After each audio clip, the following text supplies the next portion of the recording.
4G school के online तर्ज तालीम में आप तमाम का इस्तकबाल है। दूसरी जमात उर्दू बाल भारती।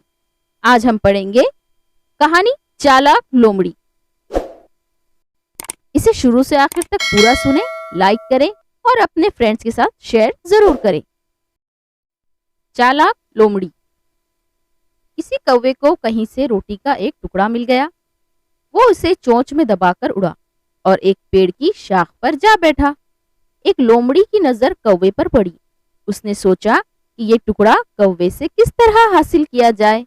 इस तस्वीर में आप देख सकते हैं कि कौवा जो कि एक रोटी का टुकड़ा लेकर एक पेड़ की शाख पर बैठा है और लोमड़ी चाह रही है कि वो उसे किस तरह से हासिल करे। वो कौवे से बोली, मियाँ कौवे, तुम कितने खूबसूरत हो। तुम्हारे पर कितने काले और चमकदार हैं। तुम्हारी आवाज कितनी मीठी है। मेरा दिल चाहता है तुम्हारा गाना सुनूं। कौवा अपनी तारीफ सुनकर खुशी से फूल गया।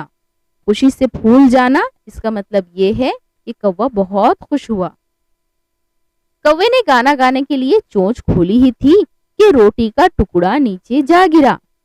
टुकड़ा उठाकर लोमड़ी ये जा वो जा। कौवा बेचारा मुंह देखता रह गया।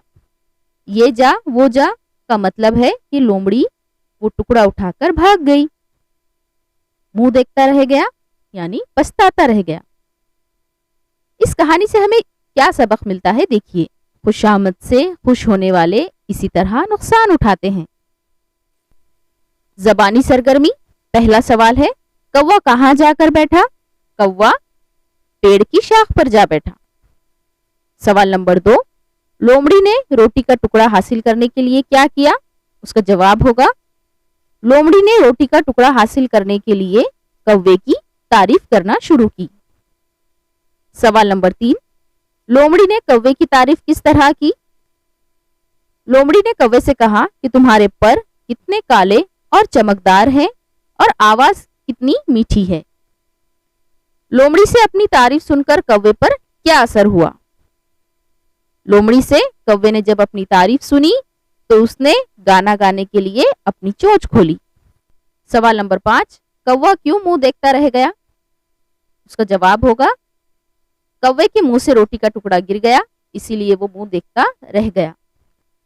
सवाल नंबर 6, इस कहानी का अंजाम बताओ। इस कहानी का अंजाम ये है कि खुशामद से खुश होने वाले अक्सर नुकसान उठाते हैं।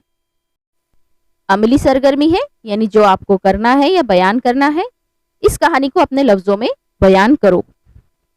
और सवाल नंबर 2 है, चालाकी पर कोई दूसरी कहानी तलाश करके पढ़ो और सुनाओ।